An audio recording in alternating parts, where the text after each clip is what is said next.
Olá! No vídeo de hoje a gente conversa sobre um livro diferente de absolutamente tudo que eu já li na vida, O Náufrago, de Thomas Bernhard. Esta foi, na verdade, uma releitura. Este aqui foi um dos primeiros livros que eu li neste ano e não apareceu aqui ainda porque eu li este livro, mas sabe quando você lê um livro e o livro fica com você por muito tempo, você fica ruminando aquilo, pensando sobre o que você leu por muito tempo, e aí eu pensava sobre ele e eu ficava, gente, como é que eu vou passar o que é este livro aqui através de uma resenha no YouTube? E aí acabei deixando quieto, achei que não era capaz de fazer uma resenha sobre esse livro aqui, deixei quieto, mas toda vez que eu falava sobre ele aqui no canal ou lá no Instagram, vocês pediam muito para eu falar sobre ele, e aí amoleceram meu coração. Aproveitei o feriado que teve recentemente para reler e cá estou então para falar sobre esta coisa esplêndida. Mas já ciente de que falharei miseravelmente ao tentar passar aqui para vocês o que é este livro, porque aqui a gente tem um daqueles casos que só lendo para realmente saber do que se trata este livro aqui. Mas vamos lá, vou tentar. Primeiramente, queria falar um pouquinho do Thomas Bernhard, porque ele é uma figura muito curiosa. Acho que não é nem exagero dizer que ele talvez seja das figuras mais curiosas da literatura. Porque quem foi Thomas Bernhard? O Thomas Bernhard foi um dos maiores escritores de língua alemã do século XX, foi um autor também muito prolífico. Ele escreveu não só muitos livros que aqui saem pela Companhia das Letras aqui no Brasil, mas também escreveu muitas peças, foi muito prestigiado ainda em vida, só que ele tinha uma relação muito curiosa com a sua pátria. Ele nasce na Holanda, mas passa a vida praticamente inteira dele na Áustria, se muda para lá ainda criança, se torna cidadão austríaco, só que na obra do Bernhard fica muito explícito um ressentimento dele em relação à Áustria. Isso aparece aqui, inclusive, e esse ressentimento vinha do fato de que ele sentia que mesmo após a Segunda Guerra Mundial ainda tinha um sentimento ali na Áustria de antissemitismo, ele sentia essa remanescência do antissemitismo ali e principalmente por isso ele vive com a Áustria uma relação de amor e ódio. Só que esse estranhamento em relação à Áustria era tamanho que no testamento dele está lá escrito que nenhuma peça dele deve ser encenada em território austríaco. E assim o é até os dias de hoje. Pois bem, agora que a gente já sabe um pouquinho sobre o Thomas Bernhard, vamos falar deste livro aqui, do que trata este livro. O enredo em si é bastante simples, o foco aqui do livro não é o enredo mesmo, daqui a pouco a gente conversa sobre isso. O livro é narrado por um narrador-personagem que estudou num conservatório na Áustria, visando ser um virtuoso de piano, e lá ele conhece dois outros personagens que são muito importantes para sua vivência.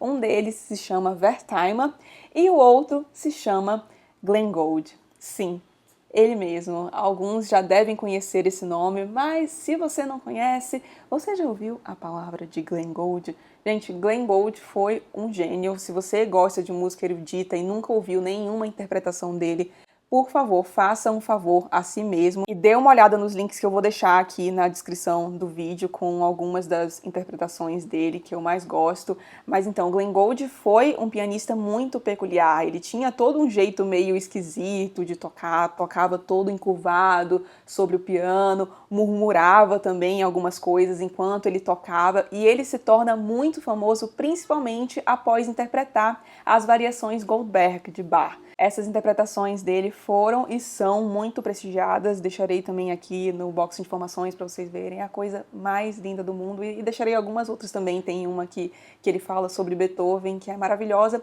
e também vou deixar a interpretação dele para a Marcha Turca, que na minha opinião é ainda melhor que a original de Mozart.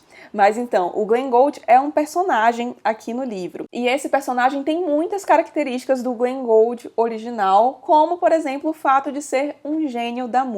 Certa vez, logo quando esses três colegas se conhecem, o Glengold apresenta pela primeira vez a esses colegas a sua interpretação das variações Goldberg. E o efeito dessa interpretação na vida desses espectadores, que eram os outros dois colegas, é devastador, porque é o seguinte: os três eram muito bons, o Wertheimer sabia que era muito bom, o narrador também, só que quando eles se deparam com o Glengold, eles veem que o Glengold está no outro nível, num patamar que eles nunca irão alcançar. E a história aqui é narrada 28 anos após essa fatídica interpretação do Glengold para esses colegas, quando o narrador, que a gente não sabe o nome, está indo para o velório de Wertheimer, o náufrago, aqui do título, que se suicidou após a morte de Glenn Gould. E conforme a gente vai avançando aqui nas páginas do livro, tudo nos leva a crer que o Wertheimer se suicidou porque ele não conseguia aceitar o fato de que ele jamais seria tão grande quanto foi Glenn Gould.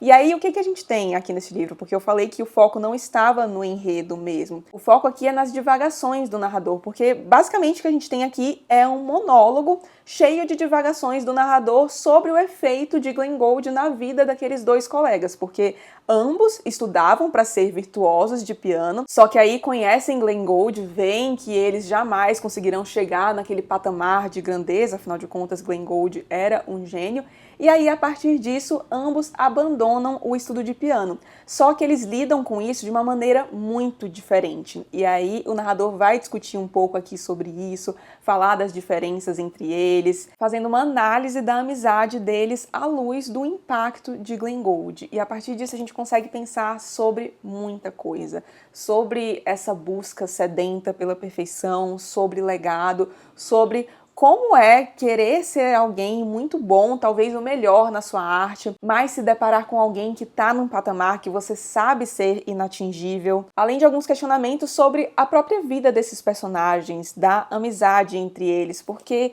a gente não pode evitar pensar como é que seria a vida desses personagens, desses outros dois, se eles não tivessem conhecido Glenn Gould? Será que eles teriam se tornado grandes pianistas como eles estavam destinados a ser, porque eles eram realmente muito bons, eles só não eram tão bons quanto Glenn Gould? Ou será que o Glenn Gould foi apenas uma desculpa que esses personagens encontraram? Quem lê o livro, deixa aqui a percepção de vocês, que eu vou adorar saber, eu tenho um palpite. E uma coisa que eu acho importante deixar claro aqui no vídeo é que este aqui definitivamente não é um livro que vai agradar todo mundo.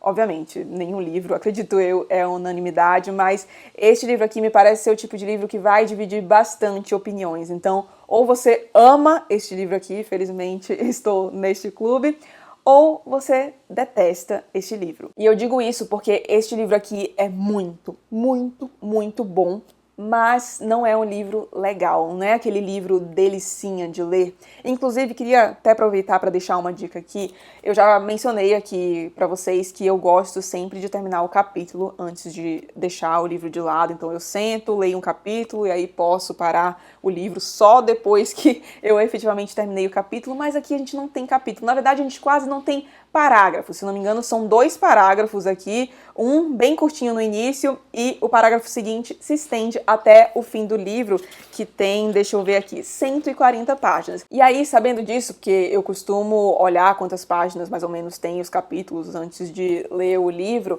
eu pensei, bom, são só 140 páginas, então eu vou arrumar um dia que eu consiga sentar a bunda na cadeira e só levantar depois de ter terminado o livro.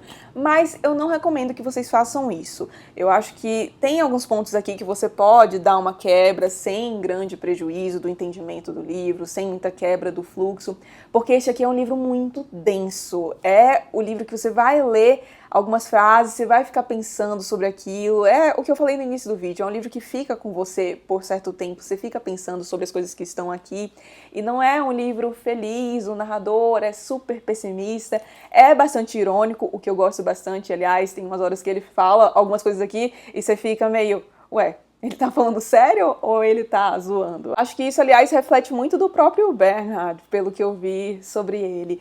Mas então, é um livro denso, ele repete várias vezes uma mesma ideia. Então, muitas vezes aqui você vai ter a sensação de que tá andando em círculos. Então, lê aos poucos, não faz que nem eu não, apesar de que eu gostei muito do livro já, de ter lido assim, numa sentada, mas a minha experiência com a releitura foi muito melhor, e acho que não só por ser uma releitura, mas porque eu parei em alguns pontos, e aí eu acho que eu consegui absorver melhor o livro, sabe? Se você é o tipo de leitor que gosta de um enredo muito claro, que quer uma historinha mesmo, pense 2 vezes antes de comprar isso aqui, porque o foco realmente não tá no enredo, mas se você é um leitor que gosta desses monólogos, gosta de digressões, então vai fundo nisso aqui que é um prato cheio. Vale muito dar uma chance, porque olha, esse livro aqui só lendo mesmo para entender do que eu tô falando, e acho que quem leu vai entender o que eu quis dizer aqui. E falando um pouco do estilo de escrita do Glenn Gould, caso alguém tenha ficado curioso, lembra um pouco o José Saramago,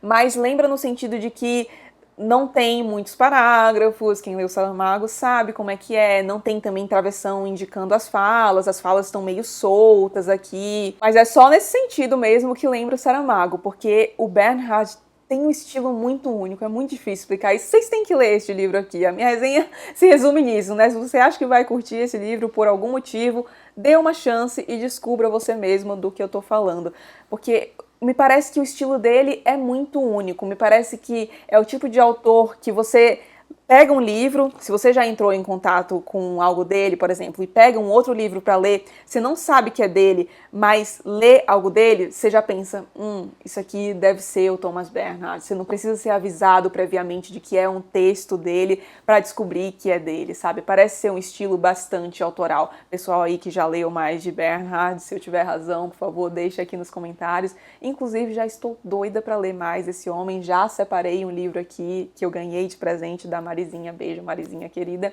que é o Origem, que é, aliás, tido como um dos melhores livros dele. Então, ano que vem teremos mais Bernhard aqui no canal e espero ter deixado uma pulguinha atrás da orelha aí de muita gente. Não dá muito bem para passar, como eu disse, o que é este livro numa resenha, tanto que eu nem queria gravar porque eu confesso que eu sabia que eu não ia ficar satisfeita com o resultado, mas vocês pediram muito, então cá estamos aqui pagando esta dívida. Espero que alguém tenha ficado curioso para ler. Se sim, deixa aqui nos comentários. Se você já leu também, vamos conversar, porque eu só conheço uma pessoa que leu esse livro, que foi a pessoa que me indicou o livro, aliás. Se você gostou do vídeo, não esqueça de deixar um like e de se inscrever aqui no canal, caso não seja um inscrito ainda. Um grande beijo e até o próximo vídeo.